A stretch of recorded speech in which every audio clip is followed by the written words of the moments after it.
मो ना विद्याधर प्रधान घर धानकेरा डेलाम ब्लॉक थाना सत्यवादी जिला पुरी नहीं आज्ञा आम आगुरी जहाँ जमी है एत मात्रा लोक मान क्षति हुए किंतु एथर जो अवस्था देखला सिचुएसन है प्रथम 2 दिन आगे है किसी लोक चाषी टेकाटेकी करने परिश्रम कलापर पुणी लगातार 4 दिन पर पुणी है 3-4 दिन जो है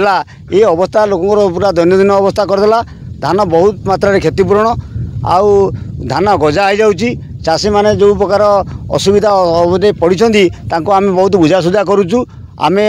अनुरोध करुचु से कहूँ भाई धैर्य धरतु आपण मैंने सरकार सहायता पाइबे निश्चित पाइबे लोन छाड़ पाई आम सार को आवेदन करूँ सब गुहारी करूँ आपण मानी लोन निश्चित किसी छाड़ हम सोसाइटी हो कि ग्राम बैंक हो आपण मानक जो ऋण आणिक धान चाष कर सरकार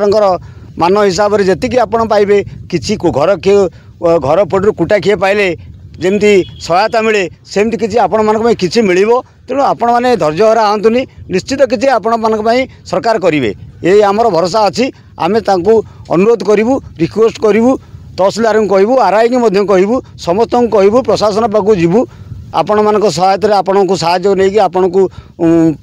आम आमर निजर जी कर्तव्य दृष्टि सहायता करने कथा निश्चित करूँ आम यही कथा बुझे धैर्य धरा हूँ ना बोली अनुरोध करुँ चाषी मान को बुझाऊँ। मलय कुमार जेना वीरमुकुंदपुर आम चाष कर बर्तमान तो लोन आनिक चाष करूँ धान गुंठे भी पुंजाड़ा धान भी आदाय हेनी यहाँ झील बाहर को करूँ कौन ये लोन सुझीबू ना शेष को आत्महत्या करा जब सरकार साहय न करेंगे आत्महत्या करा सार आप सरकार आमको सुविधा देले आम सहायक पाइले जहाँ पैसा खर्च करूँ आणबू कौटू सुझीबू केमी आम स्थानीय सरपंच को जनईचु कहले आम आसला बुझिक कहूँ जहाँ गवर्नमेंट जहाँ सहायक हम से मिल मोर 3 एकर 3.5 एकर चाष सोसाइटी लोन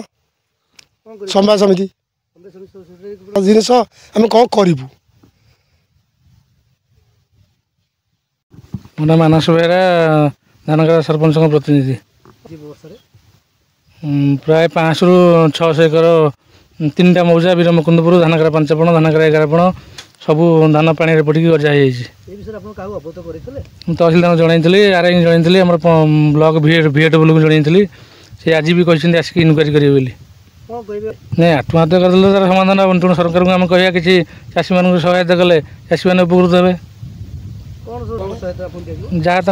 सरकार तरफ एकर हिसाब से जहाँ थी दवाई तेणु से देले चाषी किसी जो किसी पूरा न पाइले तो किसी पाई संतुष्ट होकर रहे।